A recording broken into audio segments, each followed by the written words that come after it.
নমস্কার বন্ধুরা, আজ আমরা আলোচনা করব এমন এক বিষয় যা বাইরে থেকে দেখলে আপনার আমার বা বহু মানুষেরই সাধারণ বলে মনে হতে পারে, কিন্তু ভেতরে ভেতরে রাজনৈতিক ও অর্থনৈতিক প্রভাব যা বহু দেশের জন্যই গুরুত্বপূর্ণ। আমেরিকার নিষেধাজ্ঞা আর পশ্চিমা দুনিয়ার রক্তচক্ষুকে বুড়ো আঙুল দেখিয়ে আন্তর্জাতিক মঞ্চে দাঁড়িয়ে পুতিনের সবচেয়ে বিশ্বস্ত সেনাপতি হুঙ্কার দিয়ে বললেন, পৃথিবী উল্টে গেলেও আমরা ভারতকে তেল দেওয়া বন্ধ করব না। কিন্তু হঠাৎ কেন রাশিয়ার বিদেশ মন্ত্রীকে এই চরম গ্যারান্টি দিতে হলো? তবে কি ইরান ইসরায়েল যুদ্ধের জেরে মধ্যপ্রাচ্যে তেলের সরবরাহ পুরোপুরি স্তব্ধ হতে চলেছে? আর ভারত কি সত্যি এক ভয়ানক জ্বালানি জরুরি অবস্থার মুখোমুখি হয়ে দাঁড়িয়েছে? যখন ওয়াশিংটন থেকে লন্ডন ছক কষছিল ভারতের অর্থনীতিকে এক ঘরে করার, ঠিক তখনই ভারতের প্রধানমন্ত্রী নরেন্দ্র মোদীর এক গোপন কূটনৈতিক চালে কাত হয়ে গেল পুরো পশ্চিমা বিশ্ব। আজকের ভিডিওতে আমরা কোনো হাইপ ছাড়া একদম শান্তভাবে নিখুঁত ডেটা দিয়ে বিশ্লেষণ করব 2026 সালের এই বৈশ্বিক তেল সংকটের মাঝে কিভাবে রাশিয়া ভারতের জন্য সুরক্ষা কবচ হয়ে দাঁড়ালো এবং কেন আমেরিকার পেট্রো ডলার সাম্রাজ্য ধ্বংসের মুখে। শেষ পর্যন্ত দেখতে থাকুন আমাদের এই এপিসোডটি, এবং পল ইন্ডিয়া বাংলা চ্যানেলটিকে যদি আপনাদের পছন্দ হয় তাহলে লাইক করুন, শেয়ার করুন এবং সাবস্ক্রাইব করে রাখুন, কারণ আমরা এখানে শুধুমাত্র খবর বলি না, আমরা খবরের পিছনের রাজনীতি এবং অর্থনীতিটাও আপনাদের সামনে তুলে ধরি এবং আলোচনা করি। তাহলে শুরু করা যাক। ঘটনার সূত্রপাত নিউ দিল্লিতে অনুষ্ঠিত চলা ব্রিক্স বিদেশ মন্ত্রীদের হাই ভোল্টেজ বৈঠকের ঠিক আগে রাশিয়ার বিদেশ মন্ত্রী সের্গেই লাভরভ আন্তর্জাতিক মিডিয়ার সামনে এসে যে বক্তব্য দিলেন তা এক লহমায় গ্লোবাল পলিটিক্সের তাপমাত্রা বাড়িয়ে দিয়েছে।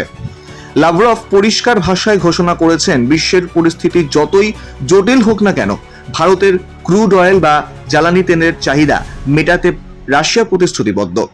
এখানেই শেষ নয়, লাভরভ প্রধানমন্ত্রী মোদীকে বর্তমান বিশ্বের সবচেয়ে প্রাণবন্ত এবং দূরদর্শী নেতা হিসেবে আখ্যা দেন। তিনি বলেন, মোদীর কাছে এমন এক ভিশন রয়েছে যা ভারতের প্রাচীন সনাতন সভ্যতার অনন্য ঐতিহ্য এবং সাংস্কৃতিক সত্তাকে অক্ষুণ্ণ রেখেও দেশকে একটি আধুনিক অর্থনৈতিক ও সামরিক সুপার পাওয়ারে রূপান্তর করতে পারে। রাশিয়ার এই বক্তব্য প্রমাণ করে তারা এখন ভারতকে শুধু একটা বড় বাজার হিসেবে দেখে না, বরং ভারতকে একটি গ্লোবাল সত্যতাগত শক্তি হিসেবেও স্বীকৃতি দিচ্ছে। এবার আসুন আসল তথ্যে। রাশিয়া কেন এই সময় এই জীবনদায়ী আশ্বাস দিল? এর পেছনে রয়েছে স্ট্রেট অফ হরমুজ বা হরমুজ প্রণালীর ভয়ানক সংকট। একটু পরিসংখ্যানের দিকে তাকানো যাক। ভারত তার মোট প্রয়োজনীয় জ্বালানি তেলের প্রায় 83% বিদেশ থেকে আমদানি করে, আর এই আমদানিকৃত তেলের সিংহভাগ আসে মধ্যপ্রাচ্যের দেশগুলো থেকে, যা পরিবাহিত হয় ওমান এবং ইরানের মধ্যবর্তী এই সরু হরমুজ প্রণালী দিয়ে। বিশ্বের মোট উৎপাদিত তেলের প্রায় 25% অর্থাৎ 1/4 এই একটিমাত্র জলপথ দিয়ে যাতায়াত করে। বর্তমান ইরান সংকটের কারণে যদি এই হরমুজ প্রণালী কোনোভাবে অবরুদ্ধ বা ব্লক হয়ে যায়, তবে বিশ্ব বাজারে তেলের দাম ব্যারেলে প্রতি $150 ছাড়িয়ে যাবে, যার সরাসরি প্রভাব পড়বে আপনার পকেটে। ভারতে পেট্রোল ডিজেলের দাম লিটার প্রতি $200 পার হয়ে যাওয়ারও অসম্ভব নয় কিছু। এই ভয়াবহ মুদ্রাস্ফীতি রুখতেই মোদী সরকার দেশের জনগণকে আগে ভাগে সতর্ক করেছেন, বিলাসবহুল খরচ কমাতে বলেছেন এবং দেশের বৈদেশিক মুদ্রার ভান্ডার বা ফরেক্স রিজার্ভ বাঁচাতে সোনা কেনা কমানোর আবেদন জানিয়েছেন। এটি আসলে কোনো সাধারণ পরামর্শ নয়, এটি হলো ভারতের যুদ্ধকালীন অর্থনৈতিক প্রস্তুতিও বটে।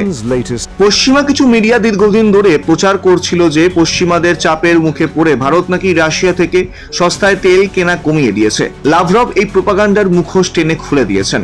তিনি সাফ জানিয়েছেন, যদি ভারত ও রাশিয়ার তেল সরবরাহে কোনো টেকনিক্যাল সমস্যা হয়ে থাকে তা ভারতের ইচ্ছায় নয়, বরং আমেরিকার অবৈধ এবং একতরফা নিষেধাজ্ঞার কারণে। কিন্তু ভারত ও রাশিয়া এর এক মারাত্মক প্রতিষেধক বের করে ফেলেছে, আর তা হলো ডলারকে বাইপাস করে সম্পূর্ণ নিজস্ব মুদ্রা অর্থাৎ রুপি এবং রুবেল এ সরকারি বাণিজ্য করা। এতে লাভ কি? এতে আমেরিকার সেন্ট্রাল ব্যাংক বা সুইফট পেমেন্ট সিস্টেমে ভারতের একটা টাকাও আটকাতে পারবে না। রাশিয়া ভারতের এই জ্বালানি সুরক্ষাকে তাদের জাতীয় অগ্রাধিকার হিসেবে ঘোষণা করেছে। পশ্চিমাদের জন্য এর চেয়ে বড় চড়ার কিছু হতে পারে না, কারণ তারা চেয়েছিল তেলের উপর প্রাইস ক্যাপ বা মূল্য সীমা বেঁধে দিয়ে ভারতের হাতে বেঁধে ফেলতে, কিন্তু ভারতের স্বাধীন কূটনীতি সেই পরিকল্পনা সম্পূর্ণ রকমভাবে ভেস্তে দিয়েছে। পুরনো বন্ধুই আসল বন্ধু। লাভরভ মনে করিয়ে দেন, 1971 সালের যুদ্ধ হোক বা ভারতের পরমাণু পরীক্ষাকালীন কঠিন সময় যখন কোনো পশ্চিমা দেশ ভারতকে সামরিক প্রযুক্তি দিতে রাজি হয়নি, তখন সোভিয়েত ইউনিয়ন তথা রাশিয়াই ভারতের পাশে ঢাল হয়ে দাঁড়িয়েছিল। আজকের দিনে ভারতীয় বায়ুসেনার মেরুদণ্ড সুখী 30 MKI ফাইটার জেট, ভারতের নৌসেনার পরমাণু সাবমেরিন প্রজেক্ট কিংবা বিশ্বের সবচেয়ে বিধ্বংসী সুপারসনিক ক্রুজ মিসাইল ব্রাহ্মোস, এসবই ভারতের রাশিয়ার যৌথ প্রযুক্তির ফসল। তাই 2026 সালের এই বৈশ্বিক সংকটে রাশিয়া যে আবারও ভারতের পাশে দাঁড়াবে সেটাই স্বাভাবিক। রাশিয়ার কাছে খবর রয়েছে বিশ্বের বৃহত্তম প্রাকৃতিক গ্যাসের ভান্ডার এবং বিপুল তেলের খনিও আছে। মধ্যপ্রাচ্যের রুট বন্ধ হলেও রাশিয়ার সাবমেরিয়ান পাইপলাইন এবং আর্কটিক সমুদ্রপথ ভারতের শক্তি চাহিদা মেটাতে সম্পূর্ণ রকম প্রস্তুত। তবে ভারত শুধু রাশিয়ার উপর ভরসা করে বসে নেই। পুতিন মোদির এই সুরক্ষা বলয়ে ভারতকে 1 থেকে 2 বছরের যে উইন্ডো বা সময় দিচ্ছে, তার মধ্যেই ভারত দ্রুত এগোচ্ছে গ্রিন হাইড্রোজেন, রিনিউয়েবল এনার্জি এবং বৈদ্যুতিক গাড়ির দিকে। প্রধানমন্ত্রী মোদী যে সময় চেয়েছেন তা আসলে ভারতকে জ্বালানির ক্ষেত্রে চিরতরে আত্মনির্ভর করার এক মহাপরিকল্পনা।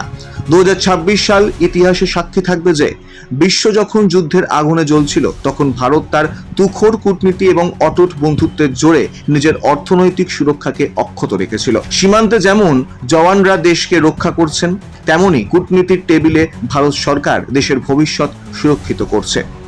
রাশিয়া তো বন্ধুত্বের হাত বাড়িয়ে দিয়েছে, এবার নাগরিক হিসেবে আমাদের পালা অপ্রয়োজনীয় তেলের অপচয় বন্ধ করে দেশের এই যুদ্ধকালীন অর্থনীতিকে শক্তি যোগানো।